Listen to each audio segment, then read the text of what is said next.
rising up like phoenixes. Been tired of pushed underground.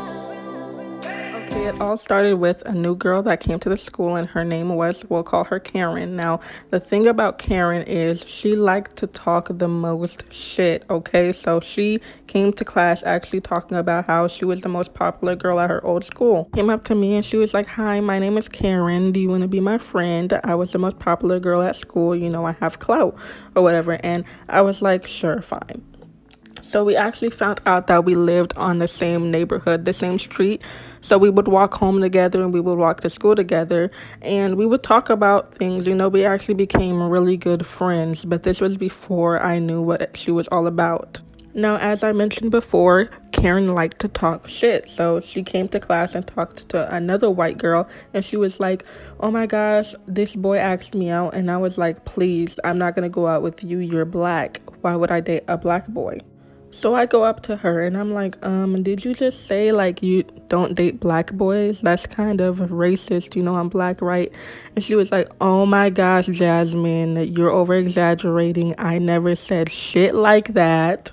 So me, of course, being 9 and naive, I believed her. I was like, okay, maybe my mind is playing tricks on me. Maybe she didn't say that, you know, we were friends, and why would she be friends with me if she was racist? You know, I'm black, so we would continue to walk home together. It's about a month later and we're at recess and she was saying how she did not like the school because there was way too many black kids there and she felt uncomfortable, and how she just does not want to go to a school where there's that many black kids. Now, I don't know why I didn't take that as a red flag, but I just didn't. But one day, a couple days later, while I was conversing with my colored friends and she was conversing with her non-colored friends, she dropped the N word while she was talking to them, okay? So I go over there and I'm like, "Karen, I heard you say the N word and you did not only just say the N word, you dropped the hard R, okay? You know, we can't be friends anymore. Like, you're doing too much and it's so unnecessary." So she tells me, "Oh my gosh, Jasmine, why are you being so over dramatic? I thought that you were different, okay? You're a black person. Other people are N words. There is a difference. Stop giving me a reason to hate you." After that, I just started firing on her, okay? We ended up in a full-blown fight. Now, this girl actually was on her guard. Now, she said she took karate, but I thought that was a lie, okay? She had hands.